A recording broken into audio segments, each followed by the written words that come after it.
இட்லி தோசைக்கு நல்ல டேஸ்டியான கத்திரிக்காய் சட்னி எப்படி செய்யலாம் அப்படிங்கிறத பார்க்கலாம். கத்திரிக்காய் சின்ன சின்னதாக கட் பண்ணிக்கோங்க. ஒரு பெரிய தக்காளி, அடுத்து ஒரு பெரிய வெங்காயம், கொஞ்சமாக மஞ்சள் தூள் சேர்த்துக்கோங்க. ஒரு 5-6 பல் பூண்டு, காரத்துக்கு 2 பச்சை மிளகா.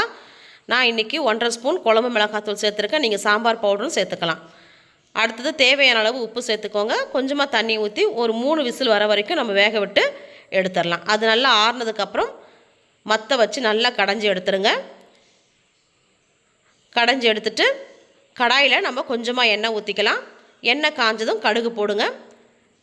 கடுகு பொரிஞ்சதும் ஒரு காஞ்ச மிளகாய் கிள்ளி சேர்த்துக்கோங்க. கொஞ்சமாக கருவேப்பிலை, அடுத்தது கொஞ்சமாக பெருங்காயத்தூள், அடுத்தது நம்ம கடைஞ்சி வச்சுருக்க கத்திரிக்காய் அதில் சேர்த்துக்கலாம். குக்கரை மட்டும் கழுவி கொஞ்சமாக நீங்கள் தண்ணி ஊற்றுங்க. ஒரு 2 நிமிஷம் நம்ம கொதிக்க வச்சா போதும். நமக்கு டேஸ்டியான கத்திரிக்காய் சட்னி ரெடி. உங்களுக்கு பிடிச்சிருக்குன்னு நினைக்கிறேன். பிடிச்சதா நீங்களும் இதே மாதிரி செஞ்சு பார்த்துட்டு லைக் பண்ணுங்கள், ஷேர் பண்ணுங்கள், கமெண்ட் பண்ணுங்கள், மறக்காமல் சப்ஸ்கிரைப் பண்ணுங்கள். தேங்க்யூ.